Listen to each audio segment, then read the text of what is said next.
अस्सलाम वालेकुम नाज़रीन, पूरे PTV और कैपिटल व्यू की टीम की जानिब से आप सबको जश्न आज़ादी मुबारक। आज हम आज़ादी के 76 साल जो है वो मना रहे हैं और पूरी कौम में जो जोशो खरोश जो जज्बा मौजूद है वो उससे हम ये कह सकते हैं कि पहले से ज़्यादा उसमें इजाफ़ा हुआ है और काफ़ी अरसे के बाद इस मरतबा जो जोशो खरोश देखने में आया है शायद वो पहले हमने नहीं देखा। और न सिर्फ तालीमी इदारों में हमारी यूथ बल्कि हर शोबा फ़िक्र से ताल्लुक़ रखने वाले लोग जिस तरह जज्बे के साथ जश्न आज़ादी मना रहे हैं, यकीनन वो काबिल दीद है, काबिल सताइश है। यकीनन ये एक ऐसा दिन है जिसको मनाना भी चाहिए। आज़ादी की कीमत वो कौमें जानती हैं, उनको शायद इस मौके पर ज़्यादा एहसास है, जैसे हमारे मकबूजा कश्मीर में रहने वाले बहन भाई हैं जो वहाँ पर ज़िंदगी गुजार रहे हैं। क्या हमारे जो बानियान थे उन्होंने आज़ादी के हवाले से जो तसव्वुर पेश किया था, आज के दौर में हम बात करेंगे कि 76 साल गुजरने के बाद हम किस हद तक उसको समझ पाए हैं। फिर हमारी खारिजा पॉलिसी के जो खदोखाल थे और मुख्तलिफ जो मैदान है ज़िंदगी के उसके जो खदोखाल जो फ़ीचर्स पेश किए गए, जो बताए गए बानिए पाकिस्तान कायद-ए-आज़म मोहम्मद अली जिन्ना की जानिब से हम आज कहाँ स्टैंड कर रहे हैं, वो सारी चीज़ें क्या हम समझ पाए हैं, इस पर भी हम बात होगी, गुफ्तगू होगी आज के प्रोग्राम में। और हम कोशिश करेंगे नाज़रीन, ये दिन चूँकि एक ऐसा दिन होता है कि ना सिर्फ हम खुशियाँ मनाते हैं, जश्न मनाते हैं आज़ादी का, बल्कि हम थोड़ा सा जायज़ा भी लेते हैं कि हमने 75 या 76 साल में, आज 76 साल हो चुके हैं, हमने क्या किया, आज हम कहाँ पर खड़े हैं, मज़ीद कितना काम करने की ज़रूरत है। ये सारी चीज़ें ज़रा हम इसका जायज़ा लेते हैं और अपने आप को मज़ीद बेहतरी की तरफ लेकर जाते हैं। इस सारी गुफ्तगू में जो आज मेरे साथ पैनलिस्ट मौजूद हैं उनका मैं आपसे करा देती हूँ। हमारे साथ मेरी दाईं तरफ हुमायूं खान साहब मौजूद हैं, सीनियर सहाफ़ी हैं, तजियाकार हैं। बहुत शुक्रिया हुमायूं खान साहब आपका हमें प्रोग्राम में ज्वाइन करने के लिए। उनके साथ रशीद साफ़ी साहब मौजूद हैं। रशीद साफ़ी साहब भी सीनियर सहाफ़ी हैं, सीनियर तजियाकार हैं। और उनके साथ हमारे सबसे सीनियर जो मेहमान हैं, ख़ास मेहमान हैं, हाफिज़ ताहिर खलील साहब हमारे साथ मौजूद हैं। और आप भी सीनियर सहाफ़ी हैं, सीनियर तजियाकार हैं। जब हम तारीख़ के झरोकों में ज़रा नज़र दौड़ाते हैं तो हाफिज़ साहब एक बेहतरीन शख्सियत हैं, बड़े रेलिवेंट हैं कि वो हमें तारीख़ी तौर पे, तारीख़ी एतबार पे सारी चीज़ें जो है ज़्यादा बेहतर तरीके से समझा पाएंगे। सर, मैं आपसे ही आगाज़ कर लेती हूँ। मैंने आज़ादी की कदर व कीमत और आज़ादी की कीमत की बात की है कि हमारे जो बानियान थे, कायद-ए-आज़म मोहम्मद अली जिन्ना हैं, डॉक्टर अल्लामा इकबाल है, बहुत सारी ऐसी शख्सियात हैं जिनके हम यहाँ पर नाम गिनवाना चाहें तो शायद वक्त ख़त्म हो जाएगा। क्या हमने उस तस्वुर पाकिस्तान को जो उन्होंने दिया था उसको समझा, उस कदर व कीमत पे हम चले, उन रास्तों पर हम चले जो उन्होंने हमें बताया था? बहुत शुक्रिया नाहिद। अहले वतन आज यकीनन पाकिस्तान का 76वां यौम आज़ादी मना रहे हैं और ये यौम आज़ादी जो है वो दरअसल और दर हकीकत तजदीद अहद का दिन भी है कि हम पाकिस्तान को उसकी अपनी तमाम तर सलाहियतों को बुरुए कार लाते हुए पाकिस्तान को एक खुशहाल और एक तरक्की याफ्ता मुमलिकत बनाने में अपना किरदार अदा करेंगे। अगर हम जायज़ा लें और 75 साल पीछे मुड़कर देखें तो हम देखते हैं कि पाकिस्तान के क़याम के वक्त बानियान पाकिस्तान ने जो तसव्वुर दिया था पाकिस्तान का, वो हमें नज़र आता है। दो बातें जो हैं, दो वाक़यात बहुत अया हैं। एक तो 11 अगस्त 1947 को जो कायद-ए-आज़म का खिताब था कॉन्स्टिट्यूएंट असेंबली से, वो दर हकीकत पाकिस्तान का बयानिया था, वो नैरेटिव था जिसमें कायद-ए-आज़म ने पाकिस्तान का एक तस्वुर पेश किया कि पाकिस्तान में समाजी ताल्लुकात कैसे होंगे, लोगों का रहन सहन, लाइफ स्टाइल कैसा होगा, पाकिस्तान में जो अक़लियतें हैं वो कैसे रहेंगी, पाकिस्तान के जो मसाइल हैं जिनमें करप्शन है, दीगर समाजी मसाइल थे, उनसे कैसे निपटा जाएगा, मिलावट वगैरह। इसके अलावा फिर उसका एक अगला जो परतौ है वो नज़र आता है हमें 14 अगस्त 1947 को जब कायद-ए-आज़म ने गवर्नर जनरल की हैसियत से हल्फ उठाया था, उसमें पाकिस्तान की खारजा पॉलिसी के खदोखाल जो है कायद-ए-आज़म ने नुमाया कर दिए थे कि पाकिस्तान की खारजा पॉलिसी क्या होगी और पाकिस्तान के जो मुमलिकत है उसके खारजा ताल्लुकात की बुनियाद क्या होगी। देखिए, कायद-ए-आज़म ने जो बातें वाज़े की थी, एक तो ये उन्होंने बुनियादी नुक्ता ये दिया था खारजा ताल्लुकात का कि हमारी खारजा ताल्लुकात की बुनियाद दोस्ती सबके साथ, दुश्मनी किसी से नहीं। बिल्कुल एक बुनियादी नुक्ता ये दी। 4 उन्होंने असूल वज़ा किए। नंबर 1 इलाकाई ताल्लुकात के इलाकाई सलामती, इलाकाई इस्तेहकाम।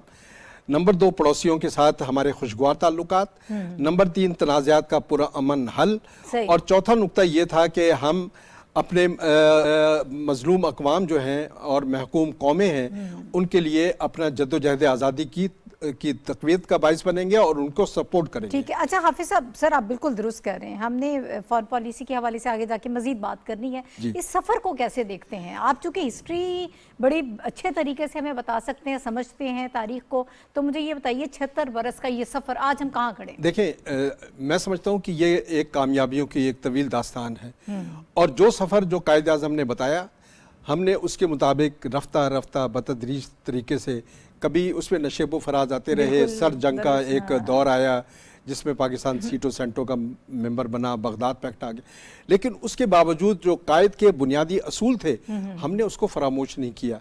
और उसके बाद आप देखें जब 70s में हम एंटर हुए हैं तो यहाँ पर सर जंग जो है एक नए दौर में दाखिल हुई, और उसके बाद पाकिस्तान के खारजा ताल्लुकात जो हैं उसको भी एक नया शिफ्ट मिला। लेकिन हमने खारजा ताल्लुकात में जो कायदे आज़म ने बुनियादी असूल दिया था, ख़ास तौर पर कश्मीर के मसले के हवाले से अगर बात करें, फ़लस्तीन के हवाले से बात करें, या दीगर अक़वाम की आज़ादी के, पाकिस्तान ने बुनियादी तौर पर हर फोरम पर इस मामले में कोई पसोपेश नहीं की। देखिए, पहले दिन ही कायदे आज़म ने ये कह दिया था कि जब कश्मीर के जब इंडिया के साथ ताल्लुकात की बात हुई थी तो हमने जॉइंट एक डिफेंस प्लान की ऑफ़र की थी इंडिया को कि चलें हम ख़ित्ते में एक तरक्की और खुशहाली के लिए। देखिए, एक और कायदे आज़म ने एक मौके पर 3 असूल और बताए थे कि पीस, प्रोग्रेस और प्रॉस्पेरिटी, ये हमारे खारजा ताल्लुकात के नुमाया पहलू होंगे, कि अमन, तरक्की और खुशहाली। और यही वजह है कि हम खारजा ताल्लुकात को उस नहज की तरफ ले गए कि आज खारजा ताल्लुकात जो हैं उसकी बुनियाद जो है मईशत के इस्तेहकाम की जानिब मुड़ रही है, और हम ये बुलंद बांग तरीके से दुनिया को ये बावर करा रहे हैं कि हमें एड नहीं चाहिए, हमें ट्रेड चाहिए। ये वो फ़लसफ़ा था जो बानियाने पाकिस्तान ने हमें दिया था कि पाकिस्तान को एक खुद मुख्तार और ख़ुद किफ़ालत की जानिब गामज़न करने के लिए हमें दुनिया के साथ उस सफ़ में लाना है पाकिस्तान को कि हमें हम किसी की इमदाद के रहमो करम पर न रहें, बल्कि ख़ुद किफ़ालत की मंजिल से हम किनार हो। देखें, बानी पाकिस्तान ने उस वक्त जब दूसरी जंग अज़ीम हो रही थी, पाकिस्तान ने सपोर्ट किया था ईस्ट जर्मनी को, और तकरीबन $12 करोड़ का जो है वो कर्ज दिया था।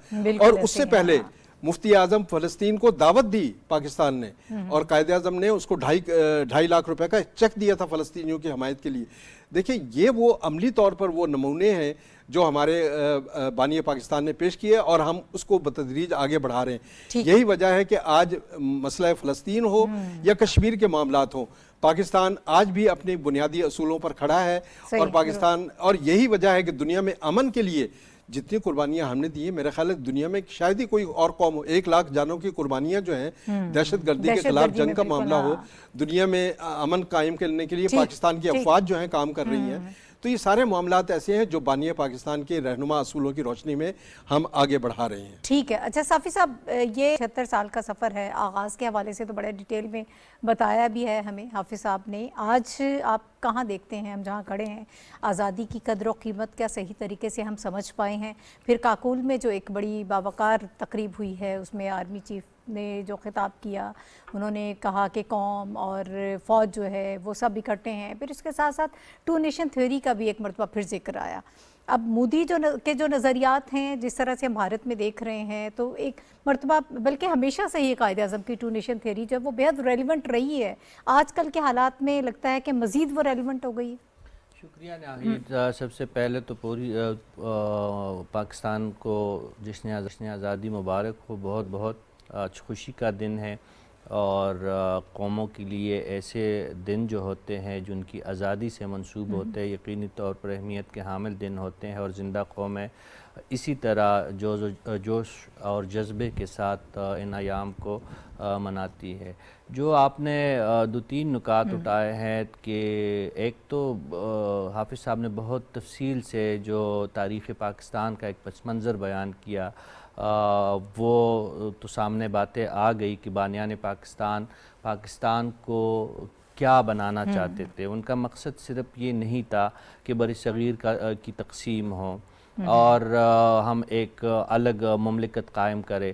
انہوں نے دو قومی نظریہ جو اس پہ میں بعد میں بات کروں گا، لیکن اس دو قومی نظریے کے نتیجے میں بانیان پاکستان خصوصی طور پر قائد اعظم محمد علی جناح اور اس سے پہلے تصور پاکستان کے خالق علامہ محمد اقبال اور اس کے بعد قائد اعظم کے جو دیگر ساتھی تھے، سردار عبدالرب نشتر ہوئے، نوابزادہ لیاقت علی خان ہوئے، یاسر سید احمد خان ہوئے، ان سب کا جو ایک تصور تھا پاکستان کے قیام کے حوالے سے وہ یہ تھا کہ ایک تو مسلمانوں کو ایک الگ مملکت مل جائے اور پھر اس مملکت میں بسنے والی تمام اقوام، چاہے وہ مسلمانوں کے لیے الگ ریاست تھے، لیکن انہوں نے تمام قومیتوں کو، غیر مسلم اقلیتوں کو، سب کو برابری کے حوالے سے ان کا بہت زور تھا کہ برابری کے حقوق ملنے چاہیے، ان کو مذہبی، سیاسی، سماجی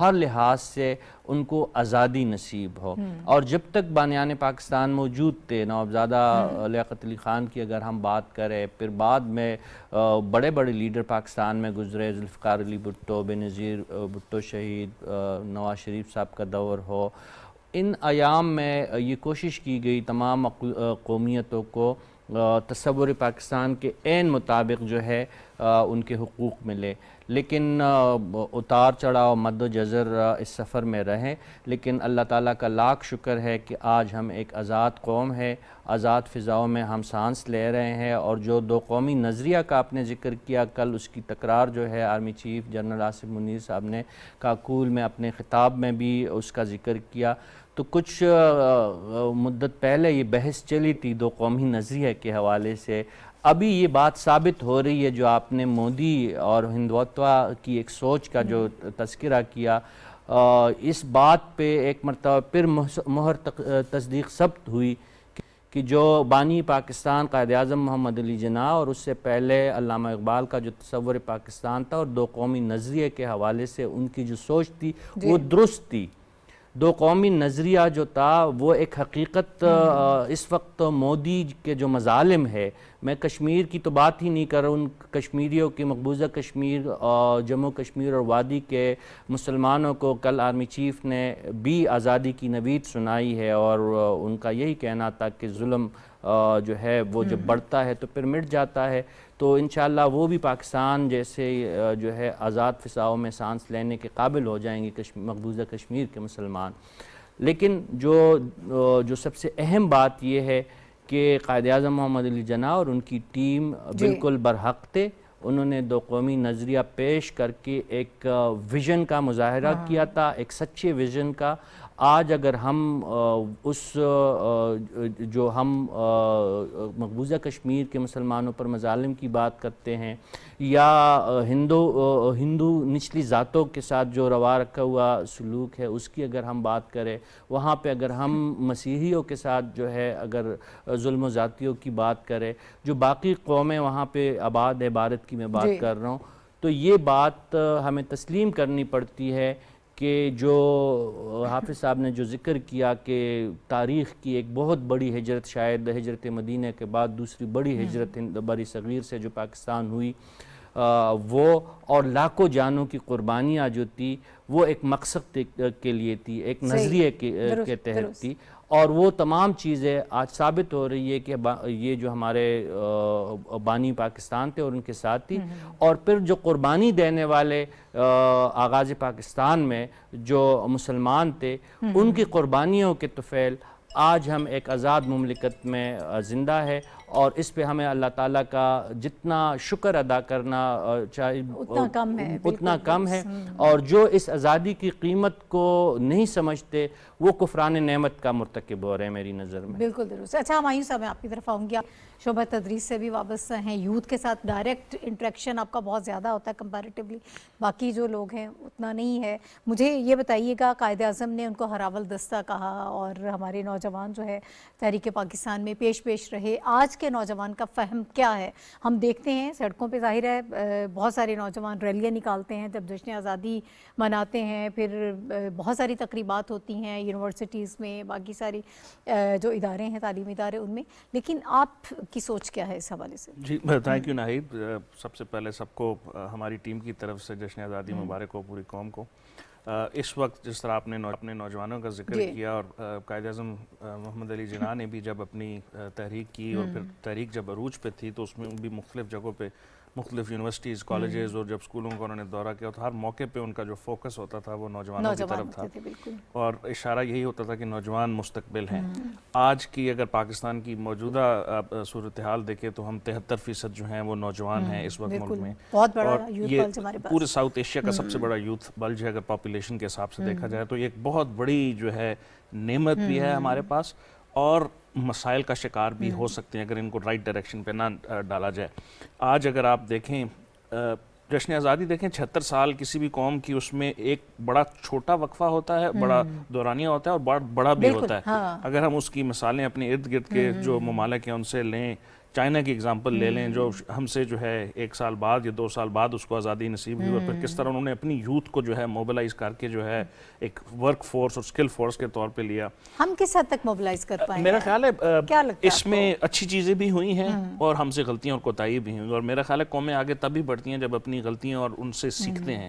تو ہم نے جو ہم سے غلطیاں ہوئیں، کوتاہیاں ہوئیں، اس میں تعلیم و تربیت کی طرف شروع میں توجہ شاید کم تھی، ہمارے جو ایکسپینڈیچر تھا وہ اس کی طرف ذرا کم تھا، لیکن اب ہم پچھلے چند سالوں سے جو ہے فوکس ہو گیا کہ تعلیم ہمارا پرائم فوکس ہے. اس کے انفراسٹرکچر میں، اسکولوں میں، یونیورسٹیز میں، اب ہر جگہ ہر ڈسٹرکٹ کے اندر جو ہے تعلیم کے اوپر خاص فوکس ہے.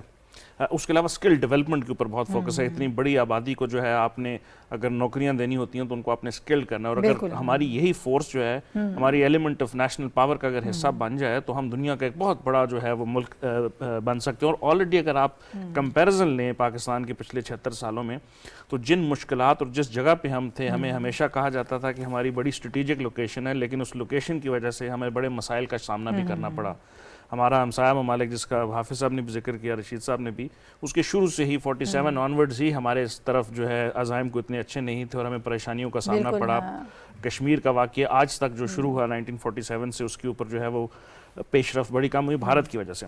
اس کے علاوہ لیکن اگر آپ کامیابیوں کی طرف آ جائیں جو ہم نے اس میں حاصل کی، اس وقت پاکستان کی اگر آپ فوج کے حوالے سے بات کر لیں تو دنیا کی سب سے بڑی پیس کیپنگ فورس ہے ہماری. ساؤتھ ایشیا کے اندر چند ممالک ہیں جس میں پاکستان کا نمبر ہر دفعہ فرسٹ یا سیکنڈ آتا ہے، جس میں ہم پوری دنیا کے اندر پیس کو جو ہے مینٹین کرنے کے لیے اپنے مشنز بھیجتے ہیں، جس کا ابھی حافظ صاحب نے ذکر بھی کیا کہ یہ قائد اعظم کے رہنما اصول تھے کہ ہم امن چاہتے ہیں، اور امن کے ذریعے جہاں بھی مشکلات پریشانیاں ہوں گی، اور افریقہ کے اندر سب سے بڑے کانٹینجنٹ ہمارے جاتے ہیں، مڈل ایسٹ کے اندر مختلف جگہوں پہ جہاں پہ مسائل ہیں وہاں پہ ہے. اس کے علاوہ دنیا اسلام کی واحد سپر پاور جو نیوکلیر پاور جو ہے وہ پاکستان ہے. یہ آپ کی ایک ویژن تھا لیڈرشپ کا جس میں عسکری اور سول قیادت دونوں تھی، اور پوری عوام اور قوم کی جو ہے بیکنگ تھی. اس وقت کوئی ایسا اسلامی ملک نہیں ہے جس کے پاس یہ نیوکلیر کی پاور ہو، اور دنیا میں صرف 7 سے 8 ممالک ہیں، کچھ ریکگنائز اس کیٹیگری میں آتے ہیں اور کچھ کو ابھی تک ریکگنائز نہیں کیا گیا. تو ایک اتنی بڑی جو ہے اچیومنٹ ہے شاید کسی اور ملک نے حاصل کی ہو. تو اس سینس میں میرا خیال ہے ہمارا سفر جو ہے اس میں پریشانیاں بھی آئیں، مشکلات بھی آئیں، لیکن ہم نے جو بہتری کی طرف جو اچیومنٹس حاصل کی وہ بڑی تھی. سڑکوں کے جو ہے جال بچھائے گئے، تعلیمی اداروں کی جو اوپر توجہ دی گئی، انفراسٹرکچر جو اگر آپ 47 کی بات کریں تو ہم نے کتنا جو ہے اس کو ابھی تک بڑھا لیا اور آگے بھی. میرا خیال ہے کہ یہ 76 سال ایک ریٹروسپیکشن بھی ہوتی ہے کہ ہم سے کہاں کہاں کون سی چیزیں نہیں اور اب آگے کہاں کہاں فوکس کرنا ہے. تو میرا خیال ہے کہ اب جو ہے جس جگہ پہ آج ہم کھڑے ہیں ایک بڑا سٹاک وہ ہے ہمارے پاس کہ اب ہم سے یہ چیزیں ہوئی اور اب ہم نے آگے اس طرف جانا. مجھے ایک بریک بھی لینا ہے. خواتین کے بھی اگر ہم دیکھیں کہ آج کی جو خواتین ہیں ہماری آپ کو ہر شعبے میں نظر آتی ہیں اور بہت نمایاں مقام ہے، فورسز میں ہوں، ڈاکٹرز ہیں، انجینئرز ہیں، سائنٹسٹ ہیں، میڈیا میں ہیں، کوئی بھی شعبہ ایسا نہیں ہے کہ جہاں ہماری خواتین نے اپنا نام پیدا نہ کیا ہو. ابھی ہم ایک بریک لے رہے ہیں، بریک کے بعد واپس آئیں گے. پاکستان کی جمہوری اور پارلیمانی تاریخ کا آج ایک بہت اہم دن ہے، ایک اور پہلو پہ بھی گفتگو ہوگی اس بریک کے بعد.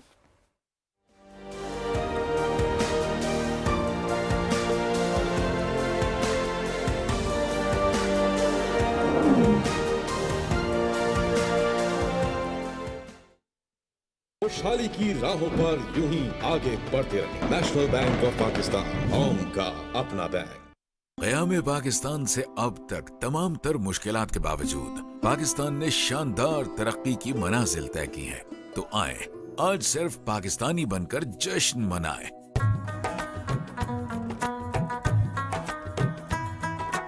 34 कारखानों से दुनिया की 24वीं बड़ी मईशत बनने का, यूनिवर्सिटियां 2 से बढ़कर 200 होने का, 292 अस्पतालों से 14,200 मराकज़ सेहत कायम होने का, मईशत 3 अरब से बढ़कर 383 अरब डॉलर तक पहुंचने का, फीकस आमदनी 86 से बढ़कर 1798 डॉलर होने का, शरह खानदगी 14% से 58% तक पहुंचने का और औसत मुतवक्के उम्र 34 साल से बढ़कर 68 साल होने का जश्न मनाएं। खेल हो या साइंस, सनत हो या फन, हर मैदान में हासिल होने वाली कामयाबियों का जश्न मनाएं। तमाम हम वतनों को 76वां यौम आजादी मुबारक। हुकूमत पाकिस्तान।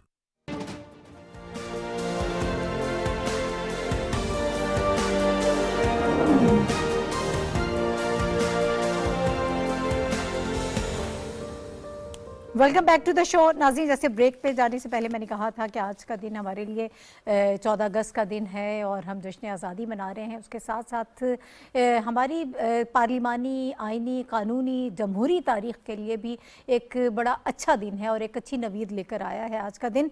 आज बड़े पुरअमन तरीके से और बड़े अच्छे अंदाज में इंतकाल इक़्तिदार हुआ है और अनवारुल हक काकड़ साहब 8वें निगरान वज़ीर आज़म बन गए हैं आज पाकिस्तान के। और शहबाज शरीफ साहब भी जो है वो बड़े अच्छे और बाइज़्ज़त तरीके से वो आज रुखसत हुए हैं और नया वज़ीर आज़म जो है उन्होंने ज़िम्मेदारियाँ संभाल ली हैं। इस हवाले से भी हम बात करेंगे कि ये सारी चीज़ें जो है इसका जो तसलसल एक पुरअमन तरीके से होना, बड़े बाज़ाब्ता तरीके से होना और आइनी और कानूनी तौर पर होना, ये भी पाकिस्तान की एक जमहूरियत के हवाले से अगर बात करें तो एक बहुत बड़ी फ़तह है पाकिस्तान के लिए।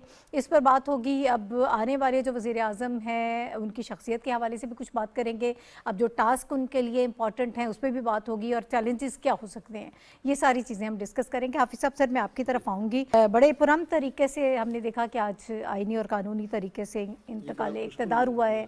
ये एक बड़ी अच्छी खुशगवार चीज़ है जो पाकिस्तान में आज के दिन में ये हुआ है। जमहूरी तारीख में कितना अहम दिन समझते हैं आप? यकीनन ये एक इसलिए खुशकुन दिन था कि इसमें हमने कुछ नई रवायात जो हैं और नई खुशगवार रवायात जो हैं उनको जन्म दिया है। और हमने तारीख़ ही देख रही है कि एक वज़ीर आज़म जो रुखसत हो रहा है उसको भी गॉर्ड ऑफ ऑनर दिया गया और एक वज़ीर आज़म जो निगरान वज़ीर आज़म एंटर हो रहे हैं ऑफिस में उनको भी गॉर्ड ऑफ ऑनर। वरना हमारी ये कौमी तारीख़ जो है वो कोई इस लिहाज से अच्छी नहीं है कि हमने वज़राए आज़म के साथ कोई अच्छा सलूक नहीं करते रहे माजी में। लेकिन हमने कुछ नई रवायात कायम की हैं, कुछ अच्छे पहलू सामने आ रहे हैं और ये पाकिस्तान की मैच्योरिटी और पाकिस्तानी अवाम के जमहूरियत पर पुख्ता यकीन का एक इजहार भी है।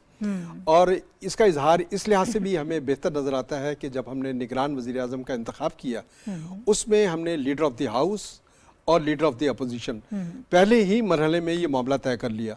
वरना ये मामला जो है लटकता था, पार्लिमानी कमेटी और उसके बाद फिर इलेक्शन कमीशन और फिर आखिरी दिन जो है वो ये फैसला होता था। लेकिन हमने इसको नहायत खुश असलूबी के साथ मुकम्मल किया ये मरहला और दोनों लीडरों ने बैठ कर ये तय कर लिया। और इस जो नाम तजवीज़ हुआ है निगरान वज़ीर आज़म के लिए और आज वो एंटर भी हो गए हैं प्राइम मिनिस्टर के तौर पर। देखिए ये इसलिए भी ये एक इम्पॉर्टेंट बात है कि अनवारुल हक काकड़ जी उनका नाम जब आता है सामने तो एक गैर जानिबदार, क्योंकि अब उनका एक सबसे जो अहम मामला होगा और जो उनका अहम टास्क है वो है एक पुरअमन और स्मूथली इंतखाबी अमल को मुकम्मल करना। और इंतखाबी अमल उसी वक्त क्रेडिबल हो सकता है जब वो यकीनी तौर पर शफाफियत के साथ और न्यूट्रलिटी के तमाम तकाज़ों को मुकम्मल करे। और मेरा ख्याल है कि अनवारुल हक काकड़ जो हैं वो अपने टास्क को समझते हैं। उनके बेशुमार पाकिस्तान को इस वक्त मुख्तलिफ चैलेंजेस का सामना है जिसमें इंतखाबात के अलावा जो दीगर मामलात हैं वो उस पर एक ये भी है कि हमें जो मुआशी चैलेंजेस हैं IMF के साथ मुज़ाकरात होने वाले हैं और उसके साथ जो डील हुई है उसका दूसरा मरहला भी शुरू होना है। پاکستان کو معاشی چیلنجز سے ہم کس طرح سے عہدہ برا ہوتے ہیں، یہ نیکسٹ ایشوز ہیں۔ اس کے علاوہ جو نوجوانوں کے ایشوز ہیں وہ بھی ہیں، اور پاکستان کو دنیا میں ایک ممتاز مقام دلانا ہے، پاکستان کا تشخص ٹھیک کرنا ہے، پاکستان کا فیس جو ہے ایک پازیٹیو فیس ابھارنا ہے۔ یہ وہ چیلنجز ہیں جو نگران حکومت کے لیے ایک اہم پہلو لے کر آ رہے ہیں، اور ہمیں امید کرنی چاہیے کہ نگران وزیر اعظم کی حیثیت سے انوار الحق کاکڑ صاحب جو ایک تجربہ کار سیاستدان بھی ہیں، اور ان کا ایک بلوچستان کے حوالے سے ایک اہم تجربہ ہے، جو کہ بلوچستان جو ہے ہم دیکھ رہے ہیں کہ بلوچستان میں غیر ملکی طاقتوں کی شورش جو ہے بڑھ رہی ہے، اور وہاں جو ہے وہ بد امنی اور دہشت گردی کے واقعات بھی بڑھ رہے ہیں۔ یہ تمام معاملات ہیں جو نگران وزیر اعظم جانتے بھی ہیں بخوبی، اور اس سے عہدہ برا بھی ہوتے رہے ہیں۔ انہوں نے مختلف یونیورسٹیز میں جو لیکچر دیے ہیں وہ بلوچستان کے مسائل کو بخوبی جانتے ہیں، اور اس کے حل کے لیے قابل عمل تجاویز بھی دیتے رہے۔ یقیناً وہ اب جب وزیر اعظم کی حیثیت سے انٹر ہو رہے ہیں، وہ اپنے اس تجربے کو بروئے کار لائیں گے، اور نہ صرف بلوچستان بلکہ پاکستان کے لیے کچھ نئی کامیابیاں جو ہیں ہمیں نظر آئیں گی انشاءاللہ، نہ صرف معیشت میں بلکہ سیاسی میدان میں۔ باقی میدان میں بھی۔ صافی صاحب، ذرا میں چاہتی ہوں انوار الحق کاکڑ صاحب کی شخصیت کے حوالے سے بھی، پھر ایک چھوٹے صوبے سے ان کا تعلق ہے، یہ بھی بڑی ایک اچھی خوشائن چیز ہے کہ آپ ریپرزینٹ کر رہے ہیں بلوچستان کو، جس کے حوالے سے ظاہر ہے کہ ہم یہ چاہتے ہیں کہ ان کو مین اسٹریم میں لے کر آئیں، اور تمام سیاسی جماعتیں جو ہیں بڑی خوش اسلوبی سے انہوں نے ایک کنسنسس کے ساتھ ان کو منتخب کیا ہے۔ اب ظاہر ہے کہ توقعات بھی بہت زیادہ ہیں ان کی ان کے ساتھ، کیا وہ ان سب توقعات کو پورا کر سکیں گے؟ پھر سب سے بڑا ٹاسک، جیسے حافظ صاحب نے بھی کہا، آپ بھی سے اتفاق کریں گے کہ صاف شفاف انتخابات کرانا جو ہے وہ بہت عام چیز ہے۔ لگتا ہے آپ کو کہ عہدہ برا ہوں گے ان ذمہ داریوں سے صحیح طریقے سے؟ جی ناہید، حافظ صاحب نے بہت تفصیل سے ہمیں بتایا کہ یہ جو آج کا دن ہے، ایک تو خوشی کا دن جس طرح ہم پہلے ڈسکس کر رہے تھے کہ یوم پاکستان ہے، یوم آزادی کا دن ہے، اور اس پہ یہ خوشی دوہری اس طرح ہوئی کہ آج انتقال اقتدار کا ایک مرحلہ شروع ہوا ہے۔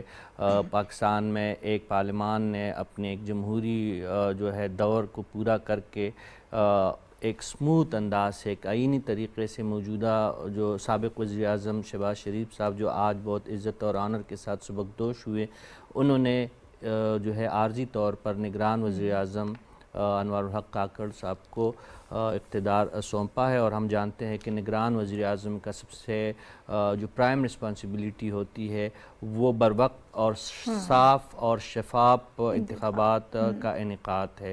چیلنجز بہت ہے، ملکی مسائل جو ہے وہ ہم سب کے سامنے ہیں، معاشی مسئلے جو ہے وہ پچھلی جو حکومت تھی 16 ماہ کی جدوجہد کے نتیجے میں ہم اس قدر اس قابل ہوئے ہیں کہ جو اس سے پہلی حکومت تھی انہوں نے جو پاکستان کو ڈیفالٹ ہونے کا جو ایک پورا ایک پروجیکٹ سٹارٹ کیا تھا، مجھے کہنا پڑ رہا ہے بدقسمتی سے یہ جو ہے اس عمر کی نشاندہی کرنی پڑ رہی ہے، لیکن اب الحمدللہ اس فیز میں تو ہم نہیں ہیں کہ ملک ڈیفالٹ ہو، لیکن ایسا بھی نہیں ہے کہ سب درست ہو گئی ہے۔ تو ایک تو معیشت کے چیلنجز، اس کے ساتھ ساتھ صاف اور شفاف انتخابات کا بروقت انعقاد، اور جو آپ نے بات کی، جو کل آرمی چیف صاحب نے اپنے خطاب میں کاکول میں بھی جو کہا، جو خیبر پختونخوا اور بلوچستان میں جو بدامنی کے جو واقعات حالیہ ہوئی ہیں اس کی جانب ان کا اشارہ تھا، اور انوار الحق کاکڑ کا تعلق ایک ایسے علاقے سے ہیں جہاں پہ شورش اور بدامنی کافی مدت سے رہی ہے، اور اس کے ساتھ ساتھ ان کو جو خیبر پختونخوا کی سرحدی پٹی ہے اس سے بھی کافی واقفیت حاصل ہے۔ وہ پشاور میں رہے ہیں، وہ پشاور کے حالات کو جانتے ہیں، وہ قبائل کے مزاج کو جانتے ہیں، خود جو پشتونوں کا بلوچستان کا سب سے بڑا قبیلہ ہے ان سے ان کا تعلق ہے، تو وہ ان چیزوں کو سمجھتے ہیں، سیکیورٹی مسائل کو بھی وہ جانتے ہیں کہ روٹ کازز کیا ہے۔ اور میں اکثر ان کے بارے میں جب بھی یہ 2-3-4 دنوں سے جب ان کی تقرری اور اب جو انہوں نے باقاعدہ چارج سنبھالا ہے، جب بھی ان کے بارے میں مجھ سے پوچھا جاتا ہے تو ایک جو پرانی شناسائی ہے اس کے تناظر میں بات کرتا ہوں کہ وہ اس قدر کلیئر ہے انسرجنسی اور ملیٹنسی کے حوالے سے کہ جب ان سے میری جب بھی بات ہوتی کہ ناراض بلوچ تو وہ اس پہ بھی ناراض ہو جایا کرتے ہیں اور وہ کہتے ہیں کہ ناراض وغیرہ کوئی نہیں ہے. اگر ریاست کے خلاف کسی نے ہتھیار اٹھائے ہیں تو وہ پھر ریاست کے دشمن ہے, وہ ناراض نہیں ہے. ناراض تو یہ ہے کہ ہم کسی سیاسی مسئلے پہ ایک دوسرے کے ساتھ ہماری ایڈجسٹمنٹ نہیں ہوتی, میرا نظریہ سیاسی الگ ہے, آپ کا الگ ہے, اس پہ بات چیت ہو سکتی ہے. جب آپ نے بندوق اٹھا لی اور آپ نے جیکٹ پہن لی تو پھر تو آپ ہمارے دشمن ہی ہوئے, پاکستان کی ریاست کے دشمن ہی ہوئے. تو اس حوالے سے ان کا کنسیپٹ کلیئر ہے. سیاسی حوالے سے بھی ان کے کنسیپٹس میں ہمیں ابھی تک کوئی ایمبیگوٹی نظر نہیں آئی. اور سب سے بڑی بات یہ ہے کہ اپوزیشن کی تمام جماعتوں بشمول جو مقتدر قوتیں تھی اور جو حکومتی اتحاد تھا پچھلی حکومت میں, ان سب نے متفقہ طور پہ ان کو نگران وزیر اعظم منتخب کیا ہے. تو یہ ایک ایڈوانٹیج بھی ہے اور یہ ان کی ذمہ داریوں کو مزید مشکل بنانے کے لیے بھی ایک وجہ ہو سکتی ہے, کیونکہ یہ دباؤ ہے, ان پہ یہ دباؤ ہوگا کہ پوری قوم اور بڑی سیاسی جماعتوں نے متفقہ طور پر ان کو نگران وزیر اعظم بنایا ہے. تو چیلنجز ان کے سامنے بہت ہے, لیکن ہم پوری امید ہے اور ہم دعا گو ہے کہ ان پہ جو اعتماد کیا گیا ہے اس پہ وہ پورا اتریں گے. ٹھیک ہے, میں یہ چاہوں گی کہ آپ بھی ذرا تھوڑا سا ان کی شخصیت کے حوالے سے گفتگو کریں. پھر دوسرا, اب آگے آنے والے دنوں میں بڑے چیلنجز ان کے لیے کیا ہو سکتے ہیں. ٹاسک جس طرح ہم نے بات کی کہ سب سے بڑا تو یہی ہے کہ انتخابات کروانے ہیں, صاف شفاف قسم کے انتخابات. اب باقی جب کابینہ بنے گی تو پھر مزید آگے بات بڑھے گی. فی الحال تو میں چاہتی ہوں کسی پر ہی بات کر لیں. جو کیئر ٹیکر پرائم منسٹر انوار الحق کاکڑ صاحب, ان کا آبویسلی جو دو بہت اہم ان کی ریسپانسبلٹیز ہوں گی آج سے جو معاملہ شروع ہے. ایک تو آبویسلی سب سے زیادہ جو کہ کیئر ٹیکر سیٹ اپ کا ایجنڈا ہوتا ہے, پرپز ہے کہ آپ نے جو ہے الیکشن کو جو ہے کنڈکٹ کرنا ہے اور فری اینڈ فیئر ہو. جو سیکنڈ جس کی طرف حافظ صاحب نے بھی اشارہ کیا اور رشید صاحب نے بھی بتایا کہ وہ جس سیٹ اپ کو آج انہوں نے ٹیک اوور کیا وہ اکنامکلی بڑا ویک ہے ابھی تک, اور ہمارے بہت سارے چیلنجز ہیں. اچھا, اور اس میں ایک تو اکنامک اینگل تھا جو بڑے عرصے سے تھا, اس کے ساتھ جو دوسرا اینگل پچھلے چند 6 مہینوں سے یا 8 مہینوں سے تھا وہ یہ تھا کہ ملک کی سیکیورٹی صورتحال, پرٹیکولرلی جو فارمر جو فاٹا ہے اور پھر جو ہے مختلف صوبوں کو دیکھ لیں, اور بلوچستان جہاں سے وہ خود ہیل کرتے ہیں, وہاں پہ بڑھتی ہوئی جو یہ دہشت گردی ہے یا شرانگیزی کی جو چیزیں ہو رہی ہیں اس کو کنٹرول کرنا. اب کیئر ٹیکر جو ہے اس کے پاس بہت سارے جو ہے, ایک تو جو ہے رسپانسبلٹیز ہیں وہ بہت زیادہ ہوتی ہیں, لیکن انہوں نے ٹیم بھی نہیں بنانی ہے. اس کے علاوہ چاروں صوبوں میں جو ہے تو ایک ایسے موقع پہ وہ آئیں گے ان کے پاس بہت چیلنجز ہوں گے. اچھا, اس چیلنج سے رشید صاحب نے بڑا ایکسپلین کیا کہ پرائم منسٹر کاکڑ جو ہیں ایک تو پولیٹیکل ایکٹیوسٹ کے طور پہ وہ آئے, اس کے علاوہ ان کی جو ہے تقریباً 2 دہائیوں کے اوپر جو ہے وہ پالیٹکس کے اندر رہے, سینٹ کا حصہ رہے, اسپوکس پرسن رہے. Apart from that he is also an academic, political scientist بھی ہے. تو وہ جو انٹرنیشنل ریلیشنز کی تھیری ہیں, جو پولیٹیکل سائنس کی تھیریز ہیں, یہ جو کانسیپٹ ہیں اس کے اوپر بڑے مختلف جگہوں پہ انٹرنیشنلی بھی اور لوکلی بھی اس کے اوپر ایکسپلین کرتے رہے کہ ملک کے جو مسائل ہوتے ہیں یا جو پالیٹکس کے مسائل اس کو کیسے حل کیا جائے. تو اس سینس میں تھیوریٹیکل نالج ان کے پاس ہے, پریکٹیکلی 20 سال سے وہ سیاست میں ہیں, اور اب ایک بہت بڑا عہدہ جو ہے ان کے پاس آیا. یعنی ایک بہت اچھا انتخاب آپ سمجھتے ہیں؟ میرا خیال ہے پرفیکٹ چوائس تھی کہ ایک چھوٹے صوبے سے ایک ایسا آدمی جو پڑھا لکھا ہے, جس کی انٹرنیشنل آبزرویشن بہت باریک ہے, اور اس کے تمام جو باقی صوبے ہیں ان کے ساتھ تعلقات بڑے اچھے ہیں, اور ان کی ابھی تک کی ریپوٹیشن ایکسلنٹ رہی ہے. تو میرا خیال ہے اس پوزیشن کے بندے کو کیئر ٹیکر سیٹ اپ پہ لانا, ایک تو میسج بھی بڑا کلیئر تھا کہ اسی لیے پھر تمام سیاسی جماعتیں بھی اتفاق انہوں نے کیا, ساتھی اور اپوزیشن جو ہماری جو موجودہ اپوزیشن ہے پی ٹی آئی کی, ان کے بھی بہت سارے جو لوگ ہیں انہوں نے بھی بڑی تعریفیں کی ہیں کہ it's a good choice. Obviously کچھ ایسے بھی ہیں جن کو کوئی بھی چیز اچھی نہیں لگتی, لیکن میجورٹی ایسے جنہوں نے بڑے لوگ جو سمجھدار تھے انہوں نے تعریف کی کہ اٹس اے گڈ چوائس. تو اب بہت بڑا ٹاسک ہے ان کے پاس, اور ہمیں امید ہے, اور جو جتنا جن کو جو لوگ ان کو جانتے ہیں ان کا خیال یہی ہے کہ یہ اپنی ڈیوٹیز جو ہیں وہ بڑی اچھی طرح سے نبھائیں گے, اور ہم امید یہی کرتے ہیں کہ اللہ کرے ایسا ہی ہو. ٹھیک ہے, اب بریک لے رہے ہیں ناظرین. بریک کے بعد ہم واپس آئیں گے تو تھوڑا سا اور ہم گفتگو کریں گے خارجہ پالیسی کے حوالے سے. قائد اعظم نے, محمد علی جناح نے اس کے جو خد و خال بیان کیے تھے, جو فیچرز ہمیں بتائے گئے, کیا آج ہم اس پر عمل درآمد کر رہے ہیں؟ انہوں نے ہمیشہ امن کی بات کی, کچھ اور چیزیں اس حوالے سے ڈسکس ہوں گی, لیکن ایک بریک کے بعد.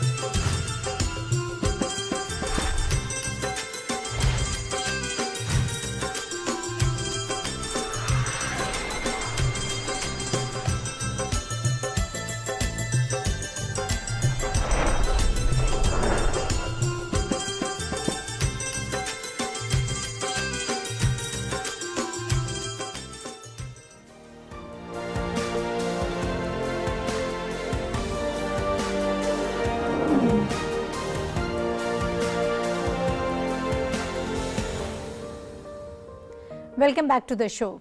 नाज़रीन, हम पाकिस्तान की फ़ॉरेन पॉलिसी के हवाले से बात कर रहे थे। 76 बरस हमने जो सफ़र तय किया, आज हम कहाँ खड़े हैं, जो रहनुमा उसूल हमें बताए गए थे हमारे कायद की जानिब से, उस पर किस हद तक हम अमल कर रहे हैं। अगर हम थोड़ा सा मैं रेफरेंस दूँ तारीख़ से, तो कायद आज़म मोहम्मद अली जिन्ना ने फरमाया कि ख़ारजा पॉलिसी के मैदान में हमारा मकसद ये है कि सबसे दोस्ती हो और किसी भी मुल्क के ख़िलाफ़ नापसंदीदा अज़ाइम ना रखे जाएँ। कौमी और बैनुल-अक़वामी मामलात में दयानत और उसूली तरीक़ाकार का इख्तियार करने पर हम यकीन रखते हैं। इस पर हम मज़ीद बात करेंगे। हाफिज़ साहब, सर। यकीनन नाहिद, कायद आज़म बानी पाकिस्तान ने जो असूल वज़ा किए थे ख़ारजा ताल्लुकात के हवाले से, आज अगर हम देखते हैं 76 बरस गुज़रने के बाद, यकीनन हमें बहुत सी कामयाबी नज़र आती हैं। और ख़ास तौर पर अगर हम बात करें कि पाकिस्तान के इर्द गिर्द जो माहौल चल रहा है, देखिए पाकिस्तान के ईरान के साथ ताल्लुकात, सऊदी अरब और ईरान के जो ताल्लुकात को मामूल पर लाने के लिए पाकिस्तान और चीन का किरदार, सी पैक के हवाले से पाकिस्तान ने जो कामयाबियां हासिल की हैं, इसके अलावा कश्मीर के मसले को उजागर करने के सिलसिले में और कश्मीर में कश्मीरी अवाम के हक़ आज़ादी के लिए पाकिस्तान ने जो रोल अदा किया है दुनिया भर में, ये तमाम वो कामयाबियाँ हैं जिनका ज़िक्र अगर हम करें तो यकीनन ये पाकिस्तान की ख़ारजा ताल्लुकात को एक नुमाया मुकाम मिलता है। देखिए हमने एक बुनियादी असूल ये तय किया था कि हम कोई जारहाना अज़ाइम नहीं रखते किसी मुल्क के, ख़ास तौर पर पड़ोसियों के ख़िलाफ़, और हमने ये साबित भी किया। लेकिन जब हम पर जंगें मुसल्लत की गई तो यकीनन फिर पाकिस्तान को अपने दिफा के लिए एटम बम भी बनाना पड़ा और पाकिस्तान को न्यूक्लियर सलाहियत भी हासिल करना पड़ी, क्योंकि हमें उस मुकाम पर लाकर खड़ा कर दिया गया था जहां हमारा मुल्क भी दो लख्त हो गया था। ये हमारी खारजा पॉलिसी का एक शिफ्ट था कि हमें गैर नॉन कन्वेंशनल उस वॉर की तरफ जाना पड़ा और हम पाकिस्तान को यकीनन एक खुद मुख्तार, मजबूत और दिफाई तौर पर मुस्तहकम मुल्क बनाने में कामयाब हो सके। और आज हम आगे बढ़ रहे हैं, उसी समत में आगे बढ़ रहे हैं। और खारजा ताल्लुकात रफ्ता रफ्ता हम देख रहे हैं कि हमारे दोस्त जो हैं उनमें इजाफा हो रहा है, और हमारे इर्द गिर्द जो दुश्मनी आज ईरान के साथ ताल्लुकात हों या हम देखें अफगानिस्तान के मामलात हों, इन सब में हमने बहुत नुमाया तौर पर कामयाबी किया। आप ये समझते हैं साफी साहब? मोहम्मद अली जिन्ना का जो खारजा पॉलिसी का विजन था वो बहुत ही क्लियर और ब्रॉडर था। वो पहले गवर्नर जनरल जैसे ही बने तो उन्होंने एक ऐसी खारजा पॉलिसी बनाई, अगर आज भी उस पर हम अमल पैरा हो जाए तो पाकिस्तान की जो मौजूदा खारजा पॉलिसी है इसकी अफादियत मज़ीद उभर के सामने आ सकती है। और वो एक ऐसा विजनरी लीडर थे कि आज से 76 साल पहले उन्होंने जो विज़न दिया था, यानी उनका खारजा पॉलिसी का पहला जो उसूल उन्होंने अपनाने की और जिसकी हिदायत की थी वो अमन, पीस। वो चाह रहे थे कि ना सिर्फ पाकिस्तान के सरहदों के अंदर अमन कायम हो बल्कि पूरी दुनिया, उसने बरसगीर की भी बात नहीं की थी, वो उन्होंने कहा कि पूरी दुनिया के अमन के लिए पाकिस्तान को खारजा पॉलिसी ऐसी तरतीब देनी चाहिए कि पूरी दुनिया में उसके नतीजे में क़याम अमन में आसानी हो। उसके बाद सेल्फ डिटर्मिनेशन की बात उन्होंने की, उसके बाद उन्होंने इत्तेहाद की बात की कि हम यूनिटी हो, यूनिटी सिर्फ विद इन पाकिस्तान नहीं, यूनिटी विद इन नेशंस जितनी भी थी। हत्ता कि जो भारत की हुकूमत उस वक्त कायम हुई थी उनको उन्होंने ऑफ़र की कि हम मुश्तरका तौर पे सिक्योरिटी और तिजारत और इस किस्म के जो बाकी मुश्तरका मफादात की जो चीज़ें हैं उसके लिए उन्होंने ऑफ़र उनको भी की। तो मेरे कहने का मतलब ये है कि कायद आज़म की खारजा पॉलिसी का विजन ब्रॉडर और इफेक्टिव टिल डेट है, और अगर उस पर अमल किया जाए तो बहुत आगे जा सकते हैं। देखिए, मेरा ख्याल है पाकिस्तान की इस वक्त की बहुत ही बैलेंस फॉरेन पॉलिसी है। हमारे तकरीबन खित्ते के जितने भी ममालिक हैं उनके साथ बहुत अच्छे ताल्लुकात हो गए हैं और उसमें एक बैलेंस की तरफ हम जा रहे हैं।